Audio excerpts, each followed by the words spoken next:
church? No, let me explain to you. I'm not doubting what you're saying. You don't care.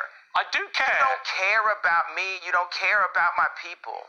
I care about me. I care about my people, so as for me to stand up. And God forbid I step on someone's toes while I'm at it. It's not someone's toes. You stepped on the entire Jewish people's toes with a very deeply inflammatory tweet, which I think you've now accepted. You shouldn't have phrased that way. It's taken a bit of time to get there, but I think you have accepted that, right? Have you accepted that you've put no effort into understanding how I got there? I don't think, honestly, 10 years from now, honestly, I don't think there is any... You're going to apologize to me about this interview. I'm not. You're going to apologize to me about this interview within the next 10 years. No, I'm not, because here's the thing. Mark my words. I don't doubt you've had... It's very one-sided. No, it's not. It's very white-sided. Oh, come on. It's very one-sided. It's very like... It's not white-sided. I'm not doubting you've had business issues. I'm saying the way to respond to that is not to go public to millions of people and say you're going DEFCON 3 on Jewish people. Millions of people. Right. Millions of people have had DEFCON 3 on their contracts. Right. You didn't say that. You didn't say that. And said, millions of people, well, I opened it up. Now, I didn't, but now I'm saying it now. Okay, so now what I think you should say, I think you should say to the Jewish people, I'm sorry for the offensive language I used in that tweet. I wouldn't do that again. This is what I really meant. I think people would respect you if you said that. I don't know why you can't just say that. You know when I'll say it? When I sit down with the people who write out the contracts for the NBA and for the NFL and for professional music and for acting contracts. We need to go to the top lawyers, the top execs, the owners of the stadiums, the owners of the football teams, and the owners of the record labels. And we're going to put them all in one room. And we're going to read let's go top 10 in each one of these categories, right? Let's read Michael B. Jordan's contract. Why would any of that?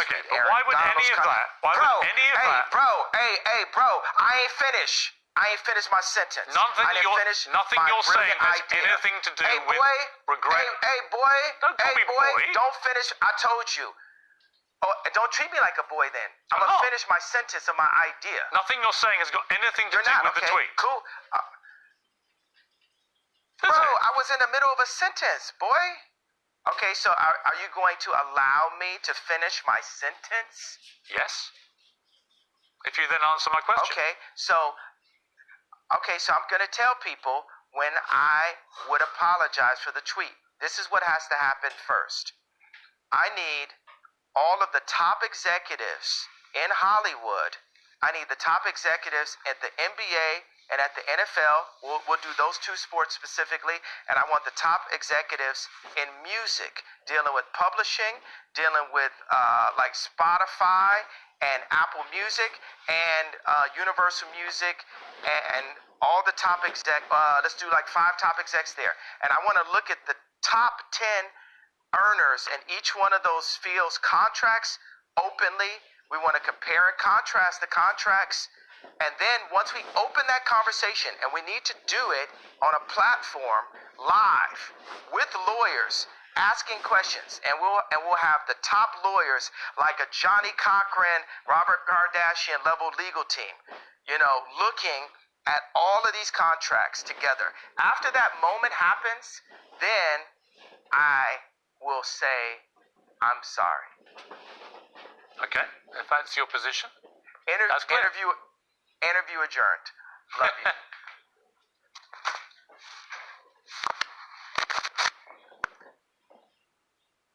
Okay, that's the end of the interview. I mean, I just get the feeling from you that you're obviously a complex character, brilliant in many ways, fascinating, like I say, compelling. You have a huge appeal to millions of people around the world. It just seems to me that occasionally your mouth gets you into trouble, and that perhaps on reflection, sometimes you look back and wish you hadn't said things. Is that accurate?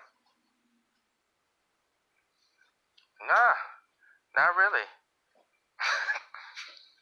Because the things I say are on behalf of God. Like, it's not always godly because I'm a man, but God is definitely using me.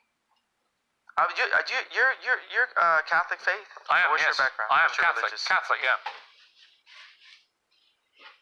Well, we're working for God here, and it's just like with black people now with entertainment, we're coming into wealth, but all the other black people with anywhere near my amount of wealth would never cross the lines of taboos inside of the media that I would, that actually we used to in rap.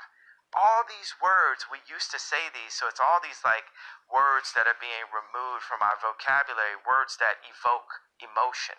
Don't you feel like the salt is being taken out of our food? Look at Dune. The people who control the salt controlled all the money, and people are trying to control the salt, and it's salt in our language. That's why I'm I will not apologize for having a bit of salt in my words. I will say, hey, this can be improved on, but it's like, hey, look, I'm gonna update. You're looking at the God's iPhone 100. We are God's iPhone, right? If you think about it, we're his favorite creation. We were made in his image, and we need updates. And society, capitalism, media, and thought police have been stopping us from our updates. We have to have a thought, and then we have to actualize it. I like the word actualize better than execute, because execute's a negative word. We discussed this. We have to actualize.